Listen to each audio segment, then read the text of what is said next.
Do people call you Eb? You guys can call me Eb. Yeah, my best friends call me Eb. Um, yeah, I yeah, have you a can weird call thing me with, Eb. like, shortening names, and I was like, Me "Oh, too. I need to interview Eb today." She's like, "Maybe don't do that yet." I'm like, it feels right." I love that. It feels right. It feels good. Call me Oh, Eb. it does for her too. It's like actually one of the funniest things because it doesn't matter if we're out, if we're at an event, if we're meeting people for the first time. She's like, "Oh, Linda." She's like, "Oh, Lynn just came back." And Lynn. I don't even know if this is what she goes by. And she's like, You know, "Oh, I totally love that, and I do that too. I do that too. But you know, I get what you're saying, Liv, but I feel like Dre, you would also say that you probably, for me, it feels like when we shorten a person's name, it feels like family. Yeah, it brings, like, the connection. Yeah, it's like yeah." we're connected, make that person feel comfortable. Hey, if it's not something they want to be called, then they can They'll let say you know. that, you They'll know? definitely let you know. I Yeah, think people are overwhelmingly positive though. That's probably of the part that's course. the funniest. Like Yeah. every single time that she does it, it's a positive reaction. So she's probably just like, There's this only is been so good. one time a guy actually said to me, he's like, "Actually never call me that name." And I was like, "I got it. Noted. Got it. I will never call you that." I But love it. so, well, we kind of just want to start off. I mean, you've had a pretty wild, like, we read your book. It was phenomenal, by the way. Um, Amazing. yeah, it was really great. And I kind of just want you to share a little bit of, like, your childhood, how you got into the NFL, and then how you became a beautiful yogi. Mm, Whole, you know, okay. That's a lot. In your own just a little, words. like, summary of your A life. little summary, a little Yeah. background.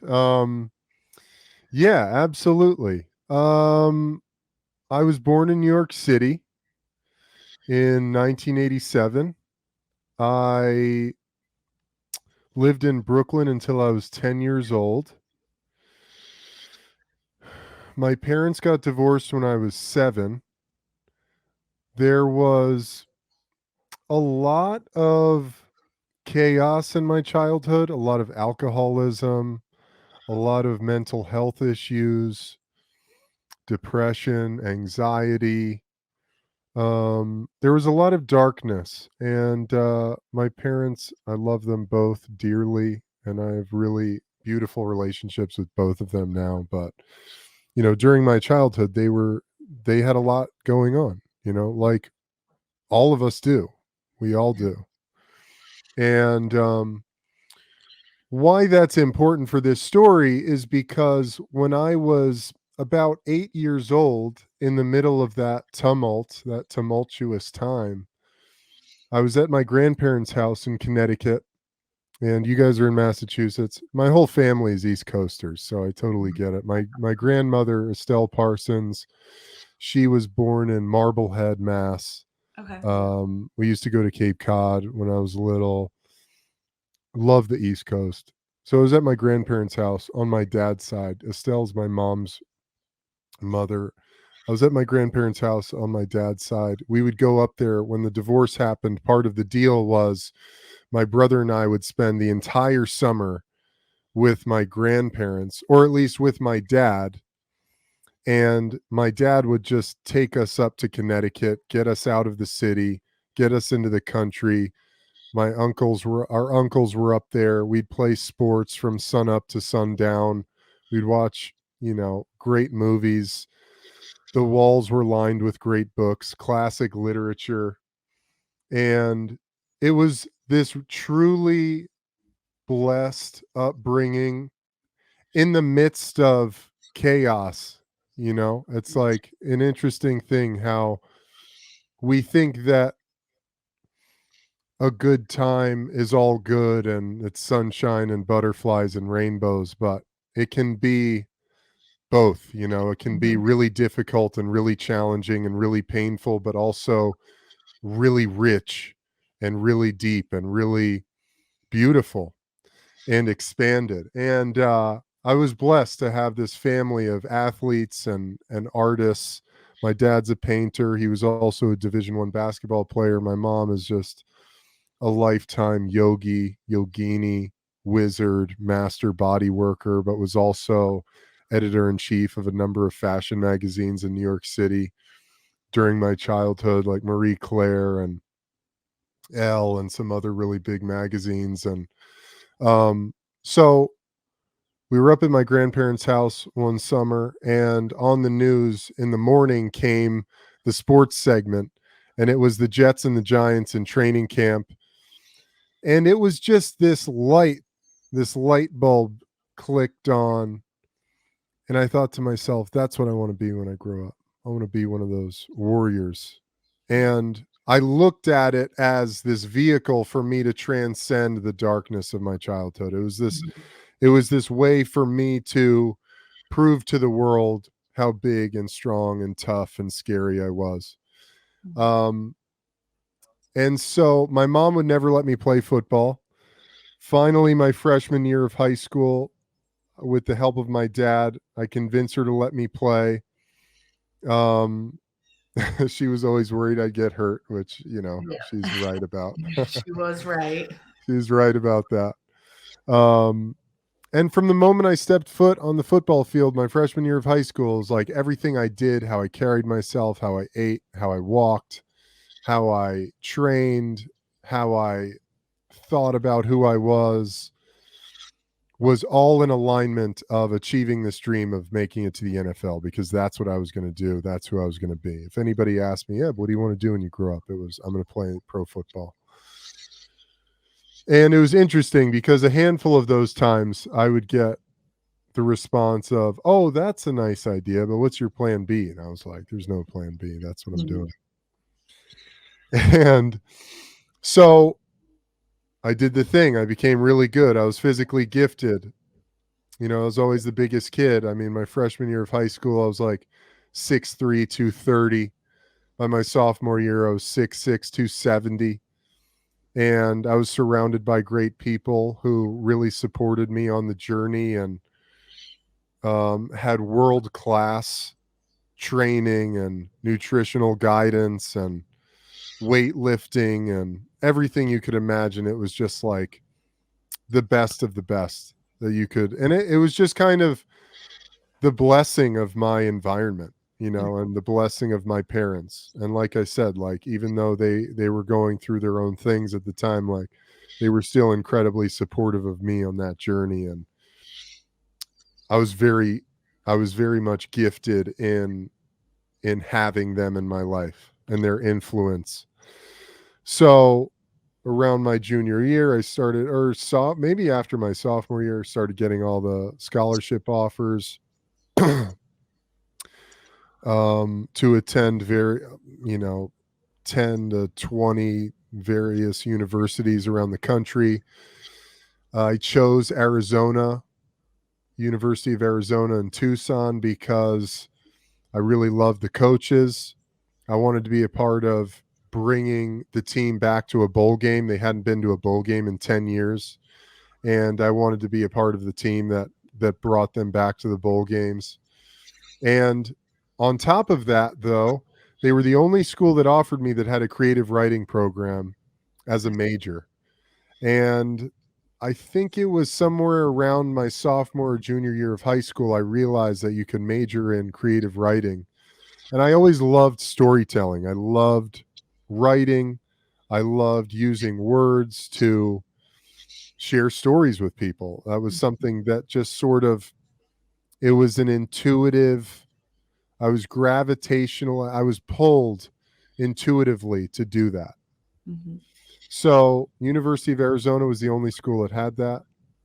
It became really clear really fast. I don't know. I just knew. I was like, that's the place I'm going to go.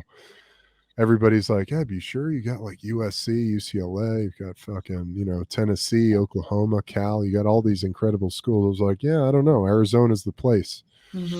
So I ended up going to Arizona, had a really great college career, just kept doing what I was supposed to do, worked really hard, team captain, all the stuff, all American, all Pac-10, all that, playing my ass off, giving it everything I had, still all on this mission to make it to the NFL. In 2009, I was drafted 39th overall in the second round by the Jacksonville Jaguars. Awesome. I went and played for the Jags for 4 years, started at right tackle, became a free agent, dealt with a lot of injuries, which I've gotten into in a lot of podcasts, and that ends up being a whole podcast on its own. Had some really bad injuries, shoulder injury, back injury, was hospitalized a number of times. You know, it was this kind of process, had a really incredible rookie year. And then the rest of my career was doing everything I could to put myself back together, you know, to get back out on the field time and time again, working through a herniated disc, a really bad back injury that really disrupted my physical body. And it disrupted the rest of my career, honestly. I became a free agent after 4 years in Jacksonville, which ended on a really bad note. My last year there, after coming back from this really bad back injury, had surgery, came back from the surgery, then had an infection in the disc. I think I write about the beginning of that in my book. More of that story will be told in my next book. But basically, you know, came back for my 4th year after this horrific back injury that I got fixed in surgery, and then came back and was playing really well. And then 11 weeks after surgery, I got hit with an infection in the disc. And so I was sidelined again, 8 weeks of intravenous antibiotics. A nurse would have to come to my house and inject me with antibiotics. And it was just, you know, it was brutal. You know, I could barely walk around my house. I was almost paralyzed from the waist down, and built myself back up, you know, because this is what I did. This is who I was. I was this warrior, and it was like by hell or high water, I was going to play football. You know, I was going to do what I was going to do. So came back for my 4th year after the team had been sold. The head coach had been fired. They brought in a new head coach. For whatever reason, I don't know. Looking back, it felt like he didn't really like me from the beginning, but you know, that's kind of, you know, whatever. It's the business of football was starting to reveal itself. I was also becoming, in the NFL, when you are a veteran and you've been battling injuries, it starts to get more and more difficult for you because your minimum pay is a certain level. And teams look at you as damaged goods, basically. And it's like, well, why am I going to pay this 5th year guy $500,000 as his minimum when I can stick a fresh rookie in there and pay him like $350K, you know? Yeah. And so as a veteran, you start to battle those types of dynamics, you know? And I was seeing that firsthand. I had been the team leader, the team captain, this guy that was the energy center of every team I'd ever been on. And now here I was, and I was like the fucking exile. You know, I was the guy that no one could really, like, coaches couldn't, they look at me and I could see in their eye how much they loved me, but they were just heartbroken that, you know, the circumstances weren't different, or they couldn't give me an answer. So after 4 years in Jacksonville, I became a free agent, signed with the Chicago Bears, had a really fantastic first year in Chicago. It was an amazing experience, probably the best experience of my whole football career, living in Chicago, playing for that team. There's just incredible history. I carved out a really nice niche for myself as the 6th man swing tackle and monster tight end. I'd come in for 20 to 30 plays a game and do my thing. And at the end of the year, the Chicago Tribune wrote this great article about how much more productive the offense was when I came in the game. And so I felt like I really had the season that I had always dreamed of in football. You know, it was like with an incredible team and an incredible city, incredible fans. Like, it was a magical year. We missed the playoffs basically by 1 game. Aaron Rodgers for fucking, you know, Hail Mary over the top, and it was like, there you go. Yeah. Came back for 1 more year in Chicago. That year was a mess. Basically, the whole team kind of fell apart. All the magic was gone. The business of football reared its ugly head once more. My appendix exploded. Oh no. Another sign from the universe that, like, This it's should be the- okay to be done. You know? It's Yeah. okay to be done. Feel like Feel it's your time. not. I'm Yeah. not ready yet. I'm like, no, I'm gonna keep doing it. And they're like, how many more signs, Do like, you and need- physical injuries do we have to give you? Exactly. Basically, it was like, Eb, we're gonna kill you. You know, that How was what much are you gonna risk here? that was what God, the universe, was saying to me. Like, Eb, Mhm. you're gonna die doing this if you keep doing it. Mhm. So finally, 6th year comes to an end. There's another interesting thing that's another podcast in itself about, I had taken a lot of Adderall during my football career. And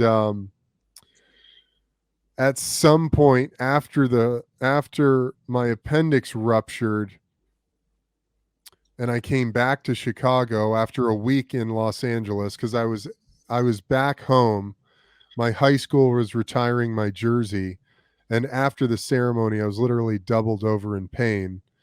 And then 2 days later, rushed to the emergency room in Los Angeles the day I was supposed to fly back to Chicago, and had an emergency appendectomy, and then ended up stuck in the hospital for a week.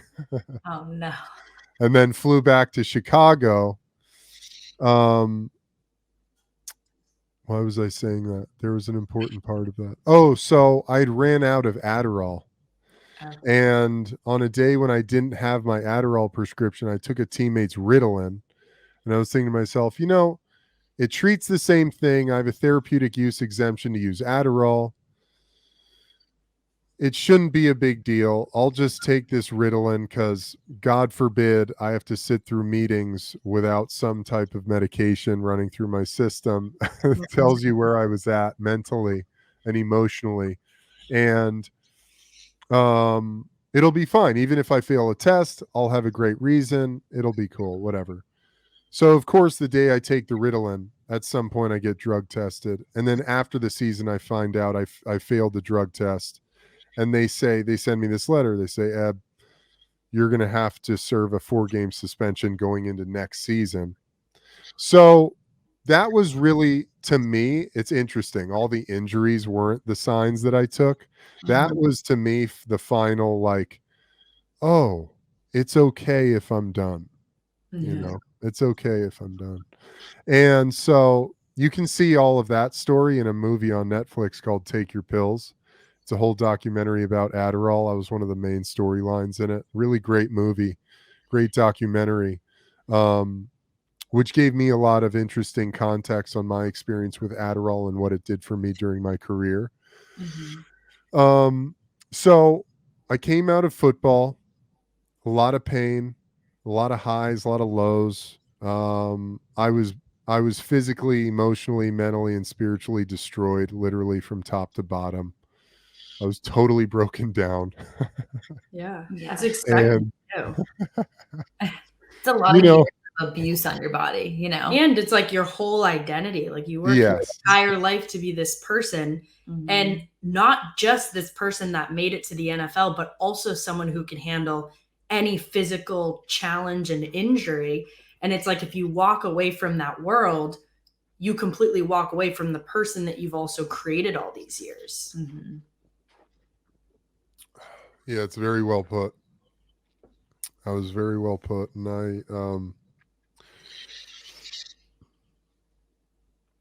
I was experiencing all of that. You know, it was an interesting experience deciding to be done, because it was this slow roller coaster of emotions, because it was the end of my last year in Chicago. I got this news that I was going to have to serve a 4-game suspension at the beginning of the next season. Chicago, the Bears said they weren't going to sign me back. I'm looking at my wife and my daughter. I'm like, you know, what are we going to do? My wife said to me, hey, it's time to start writing your book. You know, I had this stack of journals and I was like, oh yeah, I remember that. I remember wanting to be a writer, you know? And this is interesting for me too, because, you know, going back to my family upbringing and having this wonderful mixture of athletes and artists, I had always thought of myself as a guy who had this backup plan, not necessarily a backup plan, but a plan for who I was after football, you know? Like I always felt like different from everyone because I had this underlying artistry in my blood. So I always felt like I had even just a fingerprint touch on the pulse of that person, if that makes sense. Yeah. During my football career. And so my wife goes, yeah, now it's time to write your book. And I was like, oh yeah, okay, that sounds cool. I like that idea. And I started going through this process. My football agent handed me over to a literary agent. And we started this process of writing this book proposal. And we wrote a brilliant book proposal. It was basically the day in, day out life of an offensive lineman in the trenches, the grind of the NFL. It was, you guys know who Charles Bukowski is? So he's one of my favorite writers. He's written a lot of great books, and he's got a really great sense of humor. It was Charles Bukowski in the trenches. You know, it was like humorous. It was funny. It was the warrior story. It was bloody. It was kind of gnarly. Got a lot of great feedback from publishers. No one wanted it for various reasons. It wasn't the red carpet story, or they wanted something that was more like, I don't know, more of like a tell-all type thing. They want like juicy. Yeah, they wanted like weird shit. And you're like, that's not what I'm trying to say. Yeah, and I'm just like, I don't really have that to tell. You know, so, but it was great. It was like, okay, so that book proposal got turned into an article that I wrote for sportsillustrated.com called What Does It Take to Stay in the NFL? And I talk about the experience of being an offensive lineman in the NFL, dealing with injuries, the pill protocols, how I used cannabis, Adderall, all of it, and how injuries are dealt with. And it got a lot of attention. I got a lot of former teammates calling me saying, dude, thank you so much. I love that. It was just so great for you to put that into words. And, you know, that's our experience. I had people on both sides, honestly. I had some trainers, some of my old athletic trainers calling me up saying, Ab, that was amazing. I can't wait for your book to come out. I had other ones going, yo, what the fuck are you doing? How could you say all that?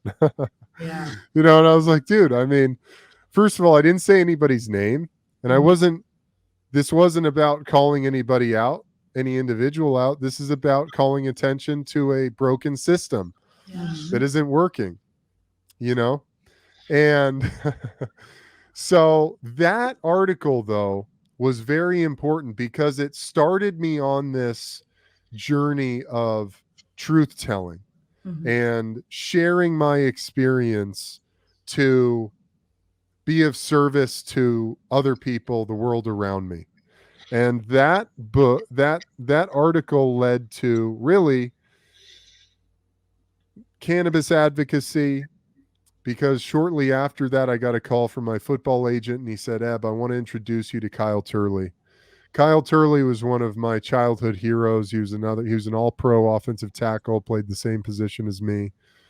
Definitely a guy that I modeled my game after. How I played the game was modeled after this guy.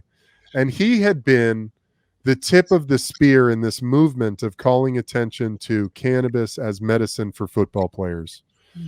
Kyle had been in the depths of hell dealing with post-concussive syndrome. He was on every antipsychotic, anti-anxiety, and painkiller on the market. And he was homicidal, suicidal, was in his car with the loaded gun in the passenger seat when he got this phone call, literally from God. And a friend said, "Hey, man, have you ever thought about using cannabis?" And he said, "No, but at this point, I'm willing to do anything." And basically got himself some cannabis and started experiencing immediate relief. Got himself off all the pain pills, all the SSRIs, the antipsychotics and anti-anxiety meds, and cannabis truly saved his life. And I remember even at the University of Arizona seeing him on ESPN on a show called Outside the Lines with Bob Lee, talking about why cannabis is so important for football players. And so for my agent to call me up and say, "Hey, man, I want to introduce you to Kyle. I think you guys would have a lot to talk about and maybe a lot to do together." I was like, fuck, man, that's so cool. That's one of my heroes. So I get in touch with Kyle. Kyle tells me, "Eb, I'm putting on a cannabis conference in Phoenix, Arizona. I'd love for you to come share your story and just be there. I'm doing some things I think you'd be a great fit for. Why don't you come? I'll pay for your flights. I'll pay for your hotel. I just want you to come and share your story." Now, at that time, my whole life has been following the signs of the universe, like the football even. I don't know. Yeah. It I don't kind of know. just comes to you. I feel It like just something came. hits. Yeah. And yeah. I actually wanted to ask you that you're going down the right path right now. When was your first spiritual moment? Because I know you're a very spiritual person. Was it in childhood, or when did you first experience that? Oh, that's a great question. I think it's all been, I've talked about this a lot. For as long as I can remember, I have known or had faith that there's a higher power guiding my life. Mm-hmm. There's something beyond my understanding that is showing me the way. And it's interesting, that question of what was your question? How did you word that? Kind of when did you first feel that overwhelming feeling like there's something more powerful than you, I guess? It's happened, and probably not until the last few years have I become conscious enough to go, this is God happening in my life right now, And it's just like having the will or the courage to take the leap of faith over and over again, even when it feels really scary and it feels really hard and it doesn't even really make sense, but just being willing to take that next step forward. It was like that call with Kyle, Yeah. And he's saying, "Eb, I want you to come and share your story." And I'm thinking to myself, well, cannabis was a huge part of my healing process during my football career. One thing I didn't share that I share about frequently is, when the pills made me feel totally insane and had me waking up in the middle of the night with severe withdrawal symptoms, knifing sensation in my gut, cold sweats, chills, all of that stuff. Cannabis was always something that I could come home to.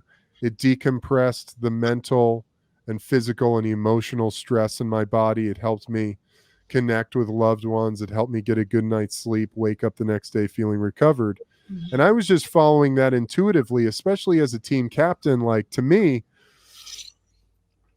for a coach or really anybody my teammates, the teammates who use cannabis, we all sort of find each other. Mm-hmm. But for anyone in the organization to find out that I was a habitual weed smoker was fucking terrifying to me, you know, because I'm this guy, I'm the team leader. You know, I felt as though that would totally wreck my credibility and everything I was. So when Kyle asked me that, I thought to myself, you know, I don't know exactly why this is important, but this guy is asking me to come and share my story. And yeah, it feels right. Feels like the next thing I'm supposed to do. I don't know why, but I feel like this is a step to take. This is the next step to take.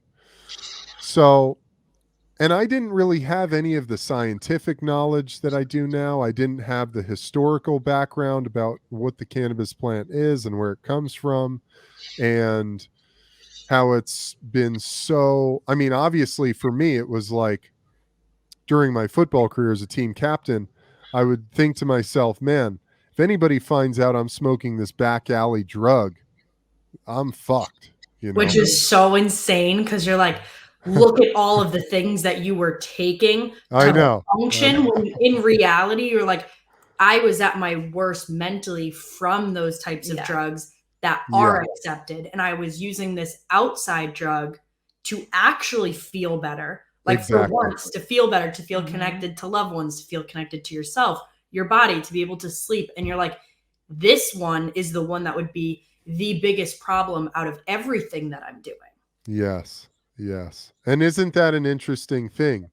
That was where my intuition was the only guiding light of my whole life at that point, because I was getting these pills from the doctors that were the prescribed, accepted medications to deal with everything that I was dealing with. And yet they were making me feel like shit and putting me into a complete state of chemical chaos when this back alley drug, this plant that I would smoke when I came home from work, was making me feel better. And I was like, well, I don't know, but just instinctually, I'm going to follow what feels right. And that was cannabis. So Kyle asked me to come and speak. I agree. It felt like one of those moments of God. I'm like, I don't know what to say, but I'll just come and share my story. And so I go to this conference. It must have been, honestly, this was back in 2015. This must have been one of the first cannabis business conferences ever, I think, honestly. It was a while ago. And I go to this conference. I meet Kyle. He's just a mountain of a man, incredible human being, like everything that I had dreamed about and held up as my childhood hero. He was there, super strong, steel and just courage in his eyes, knew exactly what the fuck he was doing and where he was going and what his purpose was. And it was me, Kyle, Ricky Williams, and Nate Jackson, all four former NFL players. Ricky, of course, is just the epitome of following your instincts, even when it costs you your livelihood. And Ricky was another childhood hero of mine. I mean, I remember when I was probably in high school and I saw this 60 Minutes clip on Ricky when he had left the Dolphins and gone to do yoga at an ashram in Northern California. And it occurred to me, I was like, whoa, you can be a fucking warrior alpha and also a yogi. And that's fucking dope. You know, that really hit me. Isn't that wild? And was really it was really influential for me. And so Ricky is there, and Nate was also, he had just written a New York Times best-selling book called Slow Getting Up, which I highly recommend. It's an incredible book on the NFL story, on the NFL experience, and he had been very outspoken on cannabis. And so we're all there, and we go into this conference hall, and there's probably 500 to 700 people there. And I'm thinking to myself, fuck, look at these people. Look at all these. There's military veterans and cancer survivors and mothers of the children who suffer severe seizure disorders like Dravet syndrome, and traumatic brain injury survivors, and you name it. There was just this incredible spectrum of people who cannabis had a profound healing impact on their lives. And that's starting to dawn on me. I'm thinking to myself, fuck, man, this is so much bigger than I could have ever imagined. And so it starts with me, of course, and I share my story, and I just talk about exactly what I said to you guys. Dealing with injuries, the pills made me feel worse.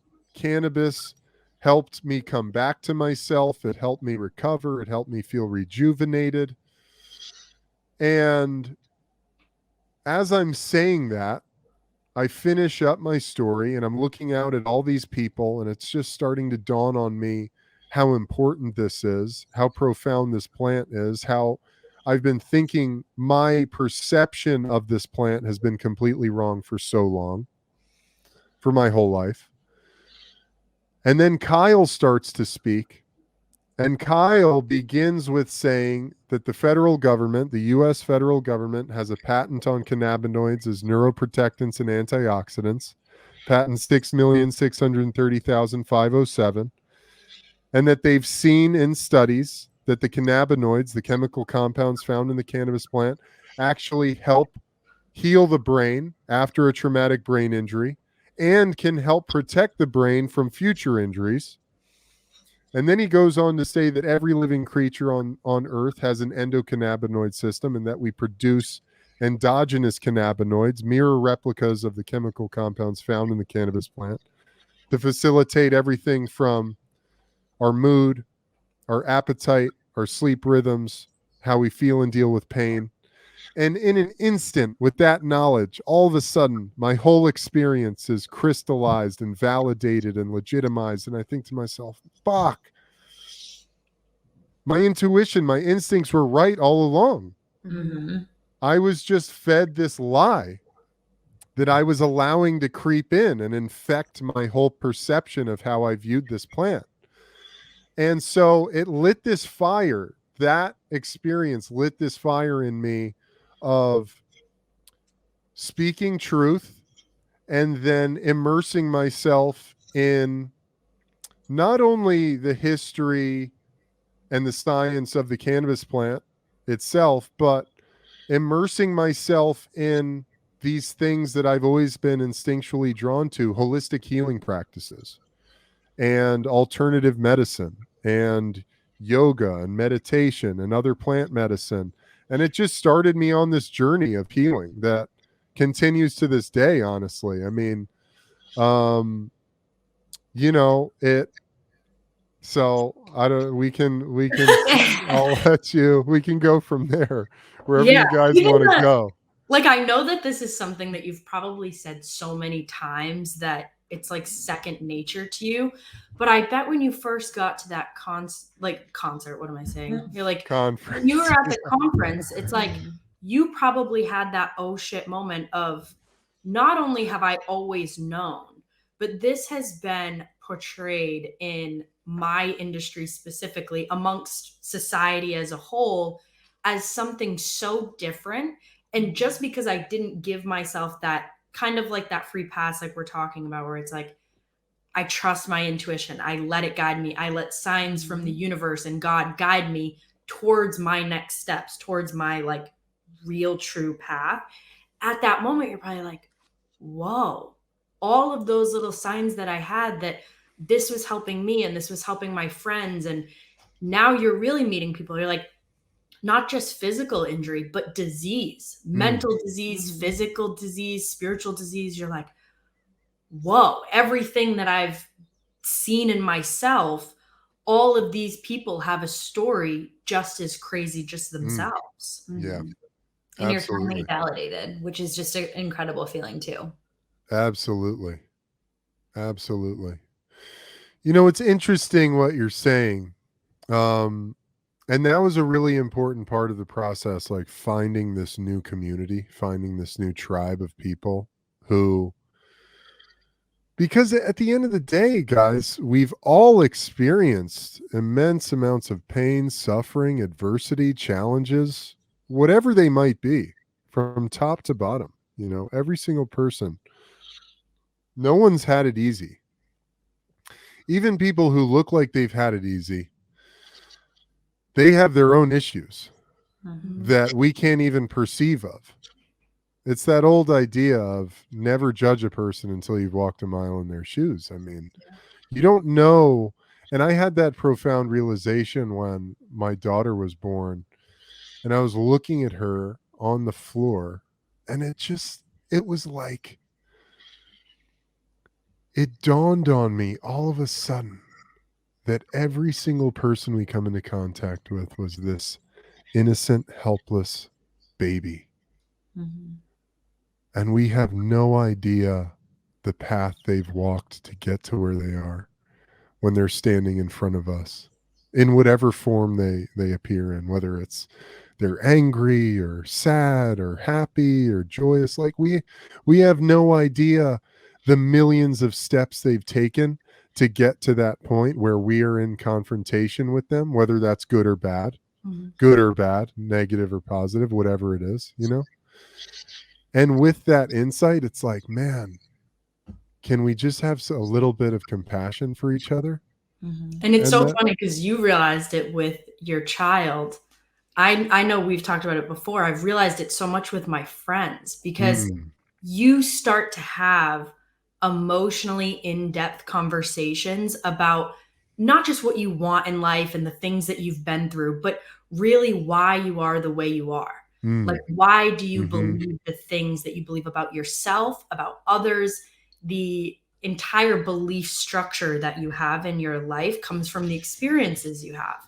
And sometimes we forget that just because somebody seems a certain way on the outside doesn't mean that it's for the reasons that you may think. And so it's funny because you saw that so much with your girl, and it's like, I've seen that so much, like being friends with her and some of the other friends that we have that are just really in tune with themselves and really honest about who they are, what they want, and their belief structures about life. And when you start to have those open conversations, you just go, oh my God, you believe this because something that happened with your mom or something that happened with your brother or something that you experienced through work, through physical pain, through trauma, whatever the case may be.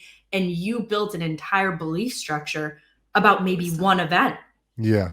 It's absolutely insane. And everybody has their own series of events and life situations that brought them to that. Totally. Yeah. It's a great point.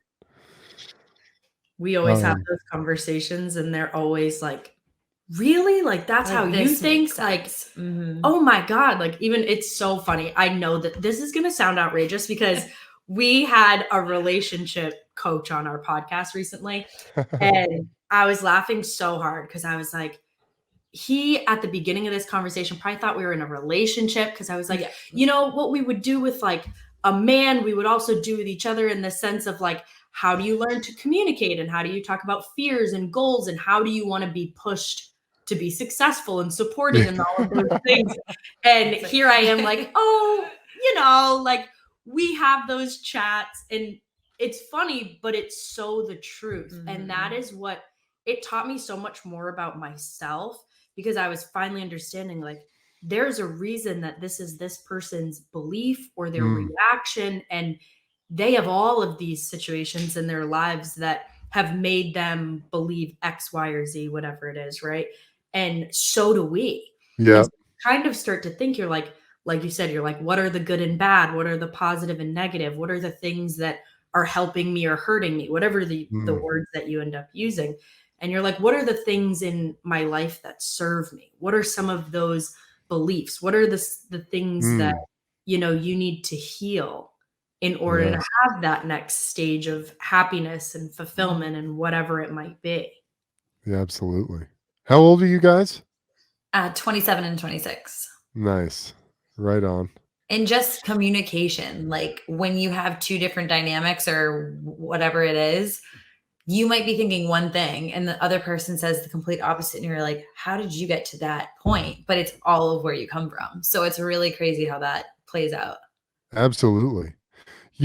For me, so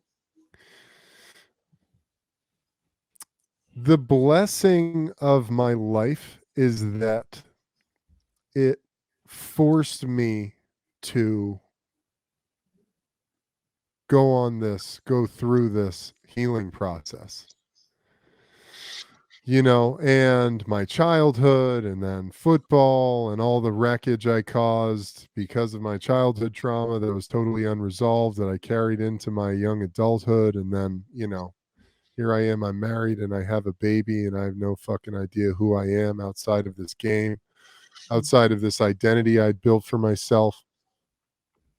And all of that just came crashing over me around 2016. It was just a tidal wave of fucking life came crashing over me. And it basically culminated, I talk about it in the book, it culminated in this conversation, this fight with my wife, where I literally watched myself screaming into the phone, I'm going to kill myself or I'm going to kill somebody, as I was driving to this work at this CBD company I'd started. And it was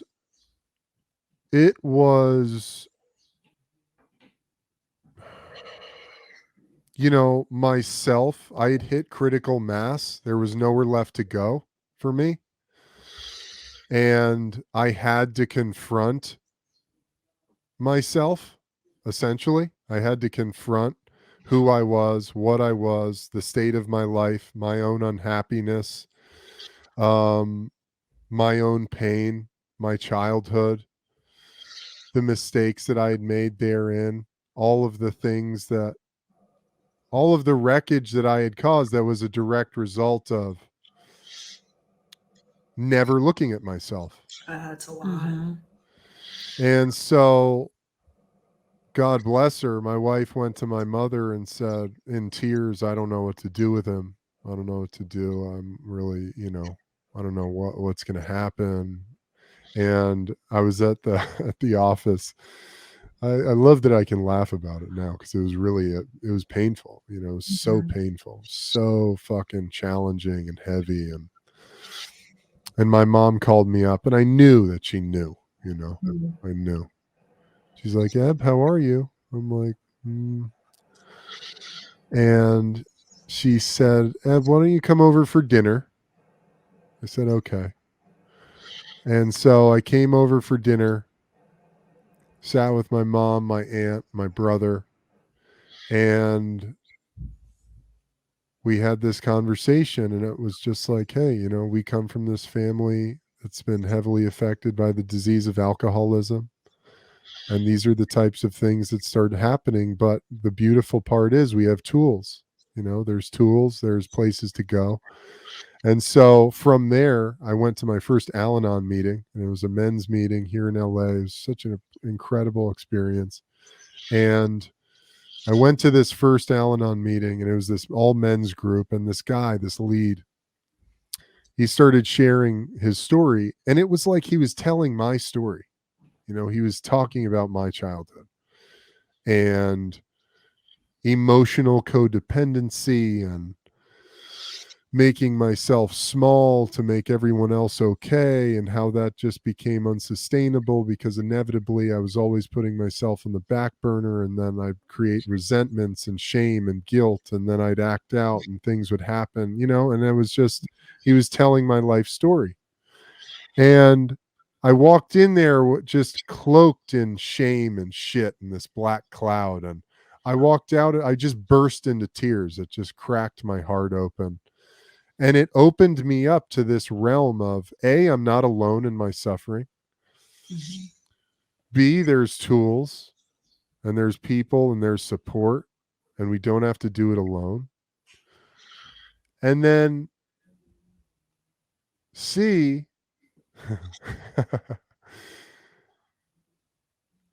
I saw this really great post the other day.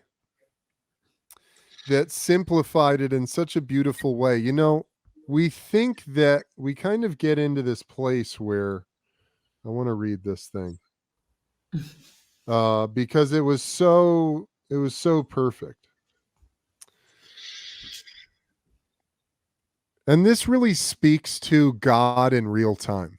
This is the spiritual process. And this is by this wonderful woman, Vanessa Cornell, who I'm going to have on my podcast pretty soon. And the post said, "We only have one life. Keep it simple. Missing somebody? Call. Want to meet up?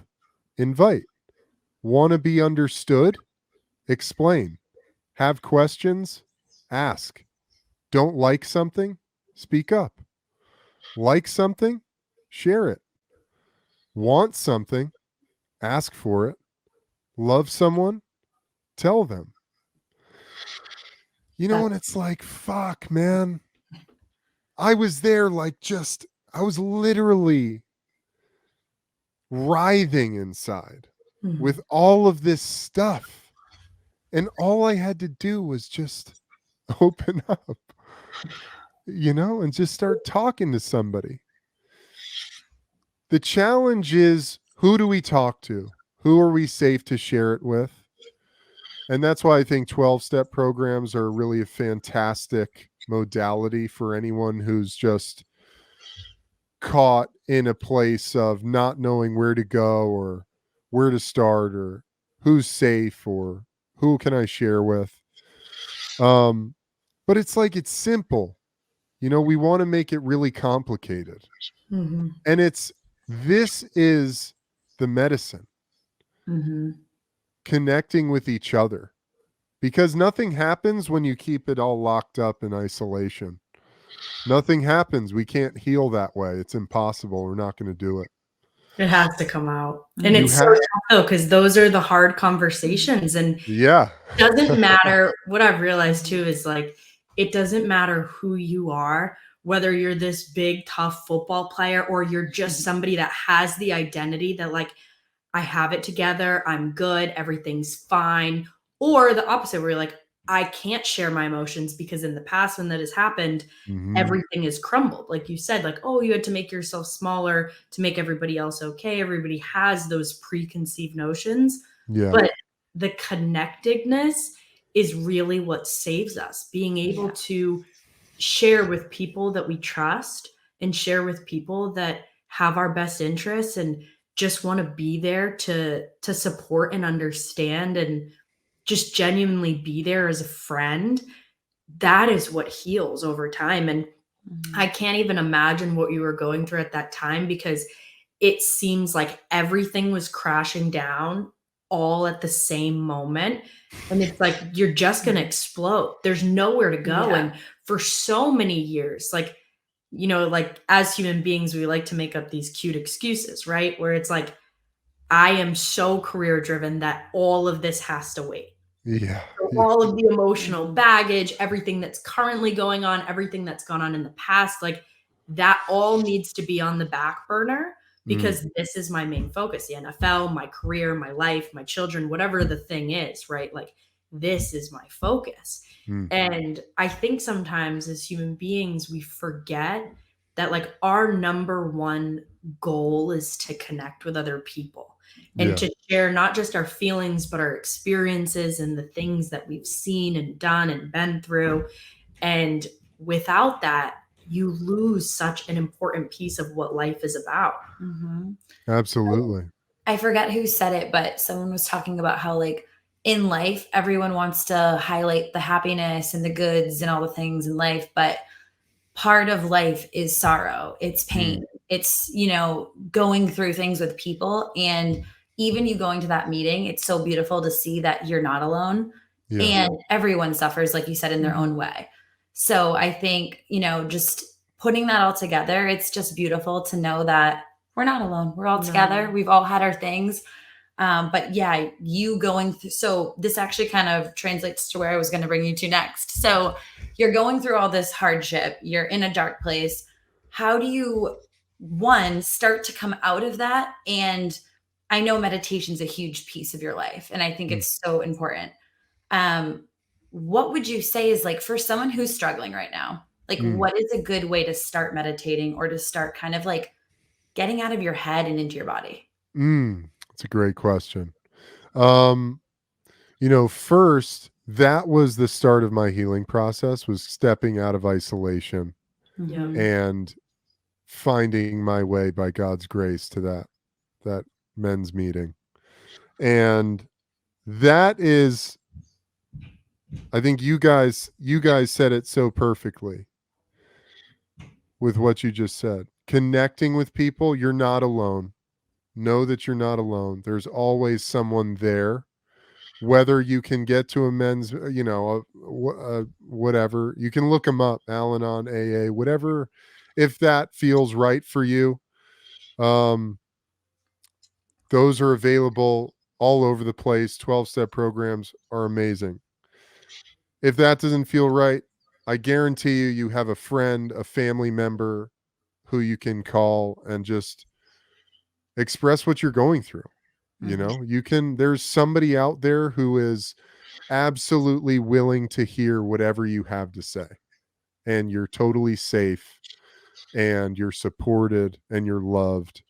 And even though it doesn't feel like that, that's the truth, and you just have to take that one step, make the call. Maybe it's somebody on the street. If you don't have anybody, say like, hey, can I talk to you for 1 minute? Honestly. There really are so many people though that are there to help. Just like I think like, sometimes we think there's no one there, and it's like, well, if somebody came to you, it's open arms, like full attention, like how do we work you through this? And sometimes we forget that often the people around us especially have the same hearts that we do, and they would be there for us just like we would for them. Absolutely. And 99% of the time, we just want somebody to listen to us. We don't need an answer. We don't need, because usually there isn't an answer. It's just like we need an ear. We need a friendly ear that can just hear what we have to say. Yeah. So in that way too, prayer is super powerful, there's a higher power here, guys. There's something beyond our understanding that's always here. It's omnipresent. God, the universe, spirit, whatever you want to call it, you can always pray.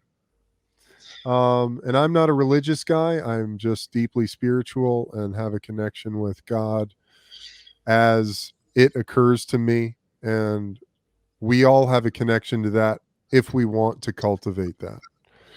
So for the meditation, I was saying this yesterday. I've been meditating now for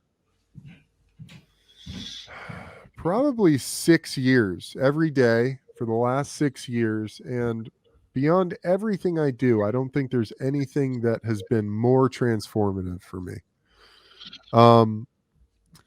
And meditation, especially for a Western mind, sounds really either boring or intimidating. And most people have this perception that you need to be in a cave on a mountaintop or in an ashram or in some meditation center. You need to see a guru to give you a mantra. You don't really need any of that. You can do meditation anywhere, anytime. If you feel like you need something to guide you, there's a lot of great apps. My favorite app is called Stop, Breathe, Think, but apparently they're shutting down the app on April 14th, which is kind of a bummer. So if you see it before April 14th, you're in luck. If not, yeah. So I really like that app. I've loved it. I guess, I don't know, maybe not everybody has loved it. It's been really it's been a total gift for me. Because they have a lot of guided meditations, but they also just have a timer, which I use now. I use the guided meditations forever to get me going. There's also Calm and Headspace. So there's plenty of apps out there to get you started. If you feel like you don't really want to do that, literally, I tell people this all the time. If you set a timer for 5 minutes, 5 minutes, and just sit in a chair with your feet flat on the ground, or if you feel like lying down in savasana or corpse pose with your feet together, let your feet flop apart, arms at your sides, palms facing the ceiling. You can close your eyes and you can meditate lying down flat on your back in savasana. Whatever works for you. You don't have to be fucking cross-legged like, a monk in the Himalayas. You don't have to do anything in particular. Just sit with a straight spine, your feet flat on the ground, set a timer for 5 minutes, and just bring your attention to your breath moving in and out of your nose. And every time your mind goes off and wanders somewhere, as it does, as it surely will, as it always will, because our mind is built to think and figure out and diagnose and future trip and fantasize about the past and think about our survival and analyze all the information we've ever received. It's constantly doing this. There's no stopping it, no matter how much you meditate. I promise you, I've tried. And it just never goes anywhere. And that's just what it does. And you talk to all the spiritual teachers, all the gurus in the world, they say the same thing. You're never going to turn off the mind. You will change your relationship to it, though. That is what you will do. And so you're sitting there, your feet are flat on the ground, your spine is straight, your eyes are closed. You're starting to tune into your breath going in and out of the nose. And then all of a sudden your mind flies off on some train of thought. And maybe you go off on that train of thought for so long that you forget you were meditating. Then all of a sudden, oh yeah, I'm meditating. And you just bring your attention right back to the breath going in and out of the nose. And you do this just over and over again. You might do it 1,000 times in 5 minutes. But what you're doing is you're cultivating your focus. You're cultivating your concentration. You're quieting the mind, believe it or not, because you're developing this space. You're starting to develop this space between you, the observer, the spirit, the soul that is you, the essence that is you, and your mind. Mm-hmm. And you begin to realize, oh, I'm not my thoughts. That's a whole other thing. I don't even know what that is. I'm not even my feelings. I'm not even this body, because the breath, once you really trip out on this, you realize the breath just goes. You don't even have to do the breathing. The breath just goes. The heart just beats. The lungs just expand. All of it just does its thing. The blood circulates. It all happens, and we're just here to observe it. And so your meditation practice, just start with 5 minutes a day. It'll change your life. It'll change your day. Do it in the morning, do it in the afternoon, whenever you can fit it into your schedule, you do the meditation, because it will literally transform your life. It'll change you as a person for the better.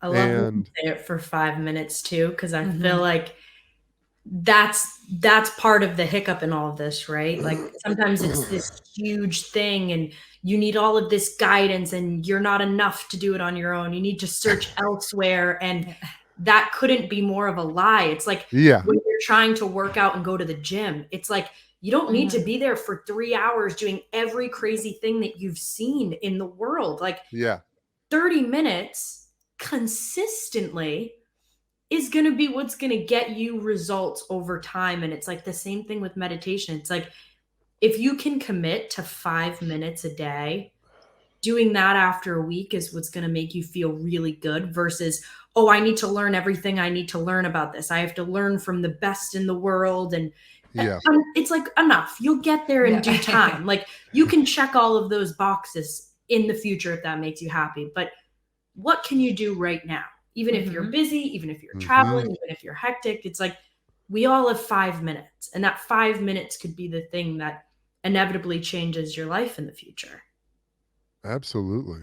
Absolutely. My book is really, if I did anything with my book, it was to break down these barriers of all the things we think we need to start living the life that we want to live. It's like, dude, we have everything right fucking here right now. You have everything you need. inside of you right here, right now. You don't need anything. You don't need anyone. It's fun to have all these things and people. It's beautiful. That's why life is such a gift. But as far as being the person that you are destined to be, your greatest self that's in you already, you don't need anything. Just do it. Life's Just pretty start. simple. We don't complicate it, you know? Exactly. That's what we started with, didn't we? Yeah. Life is so simple. We love to make it complicated, though.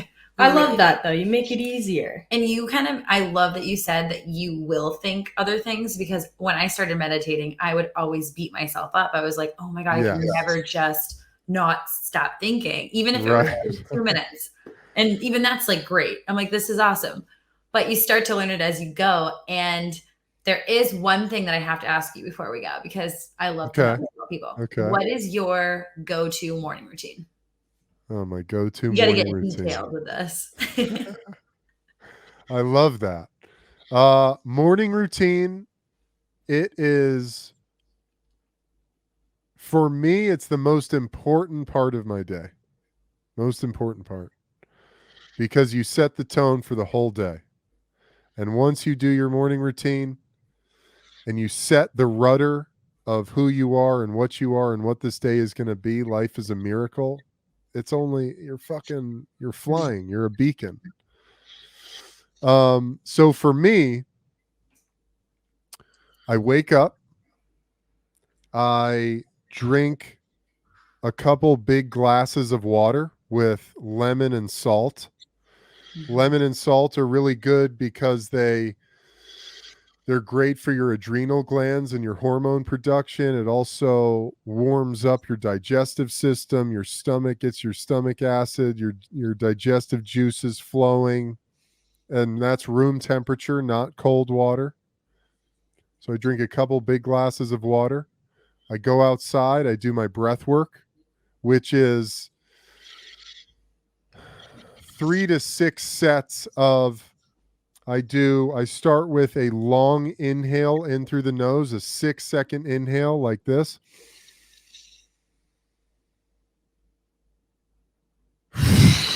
With a really quick exhale, 2-second exhale.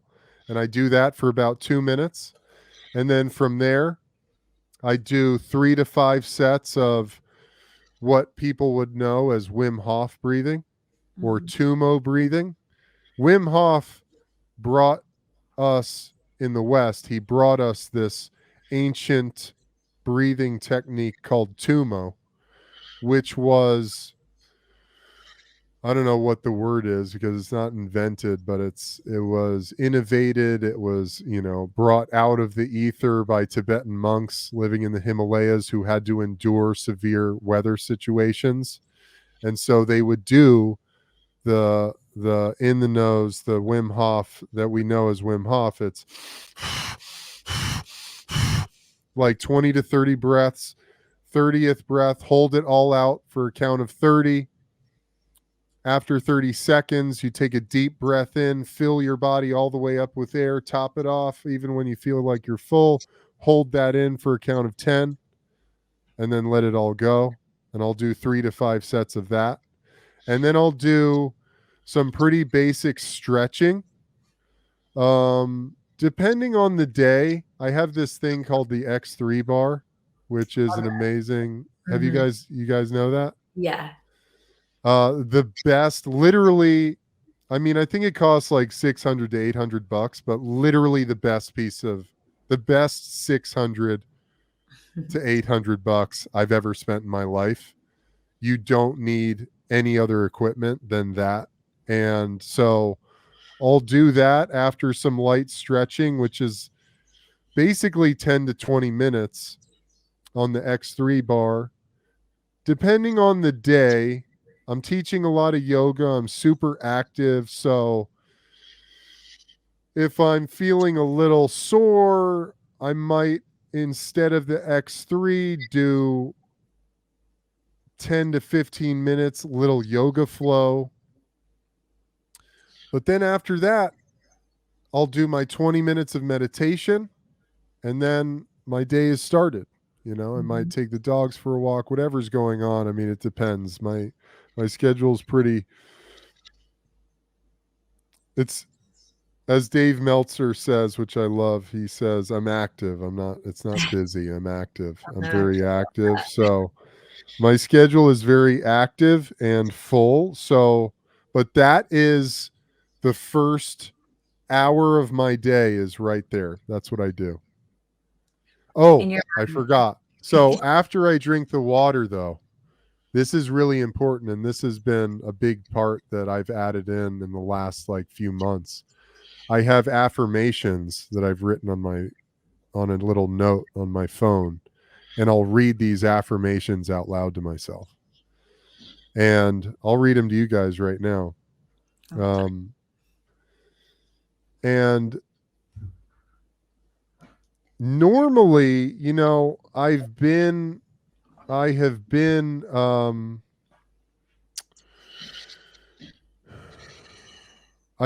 not so good at not looking at my phone first thing in the morning. I think it's really, if you can do it, don't look at your phone until after 9 a.m. If you can do it. It's hard. And lately I've kind of fucked off on that. And I don't know, you know, it hasn't affected me the way it has in the past, perhaps because I'm so anchored in I've really set a solid foundation for myself. But it's always something I'm striving for, and we're always striving to just feel as good as we can. You know, what's more important than feeling good in our life and being the best possible version of ourselves every day? So after I drink my water, I'll read these affirmations out loud. Ready? Ready. Nice. In unison. In sync. I love it. You guys are the best. You guys are so cute. Here we go. Today is a magnificent day. I approve of myself. I love myself. I support myself. I approve of myself. I love myself. I support myself. I am an overflowing fountain of God consciousness. In the infinity of life where I am, all is well. Everything is perfect, whole, and complete. Everything I need, everything I want, everything I desire is already on its way to me. Everything happening today is happening for me. I am a magnet of divine love and prosperity. I am open and ready to receive the abundance of the universe. I am released from all doubt. I am released from all fear. I am released from all attachments. I am one with the universe, and the universe is one within me. I am love. I am joy. I am compassion. I am success. I am power. I am greatness. I am a beloved child of the light, a son of the great sun. The eternal flame of my soul burns bright, guiding me through the darkness of night into the light of day. I am an unlimited being, drawing energy and power from an unlimited source in an unlimited way. So it is. Oh, that's beautiful. That's Boom. Beautifully written. That is an amalgamation of some of my favorite teachers. There's a woman, Louise Hay, who wrote a book. I talk about it in my book. She wrote a book called You Can Heal Your Life. She wrote a bunch of incredible books. Louise Hay is just the fucking queen, man. She's the one. She's such a powerhouse, and she really, reading her book You Can Heal Your Life, turned me on to the power of affirmations. And from a scientific standpoint, your mind, your brain, it is the most powerful, most incredible computer the universe has ever manifested. And in that, it functions on a very specific programming. And most of that programming is running on software that we didn't intentionally program. It's childhood shit. It's all the authority figures, our parents, our teachers, the culture that we've been surrounded by and immersed in for our entire lives. and it runs this programming that creates the perception of our lives, how we view ourselves and the world around us and our place in it.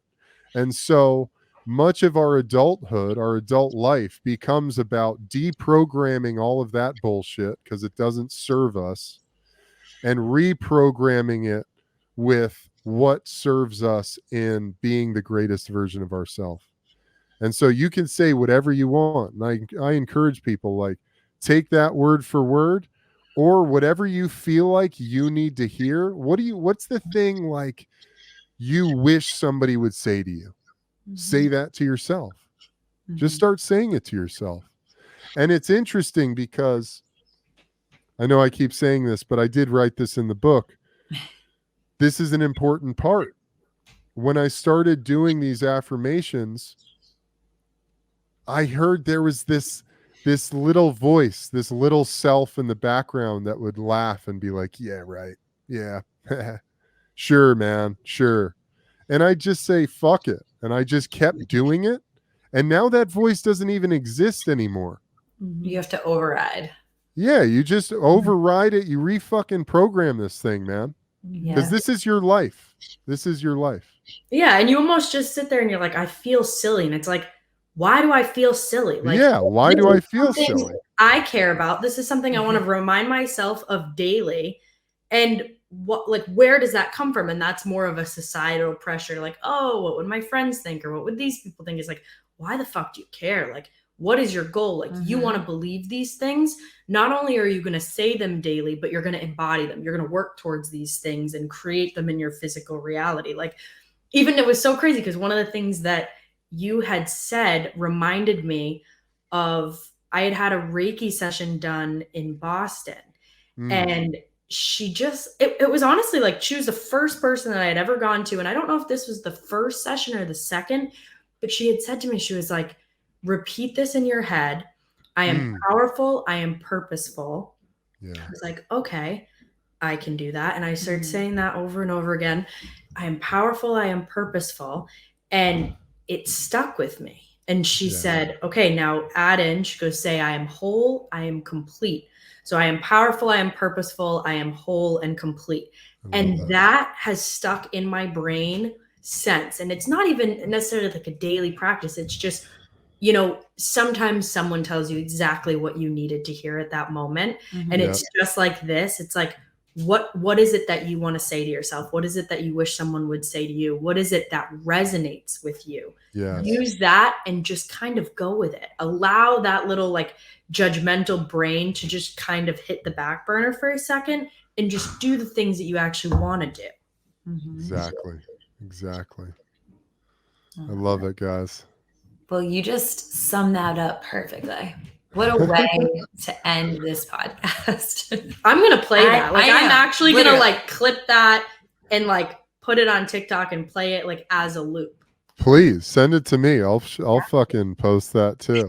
I will. I think it'll be very beneficial for people as well who, like, when I say that was written beautifully, I genuinely mean it. It captivated so many areas of life and so many feelings and so many experiences all in one.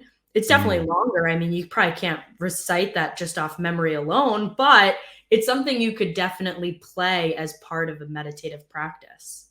Yeah. Yeah. I mean, it kind of gets to the point where it's just like the running mantra, you know? It probably runs in your head at this point. It does. It does. You know, what better? I'd rather have that running through my head than, you know, the naysayers that used to run through my head. That's for sure. Yeah. Well, thank you. Thank you so much for coming on our show. You're awesome. And you guys are awesome. Kind of, where can people find you if they want to know about you? Maybe just drop some of your handles here. Your book was phenomenal. Definitely a must read. We have it. I love that. You guys are so awesome that you'd have that right there. So follow me on Instagram and Twitter. I don't really do Twitter that much, but I'm there at EDS Britten. That's my first three initials and my last name, EDS Britten. Instagram is my most frequent social media feed. Also on TikTok at Eben Britten. I'm on YouTube. You can check out my podcast, The Ebb and Flow. It's on all podcast platforms, Spotify, iTunes, We'll all link the good everything stuff. too. We'll link Yes. everything below so people can just get right to your page. Awesome. You're the best. And then, yes, my book. It's available on Amazon, The Ebb and Flow, Basic Tools to Transform Your Life. Check it out. It's there. I can't thank you guys enough. It was really, I love this convo. You guys are doing great work. And thanks for having me on. Thank you so much for being here. We'll definitely have to have a part 2. I love it. I'm happy to. Just let me know.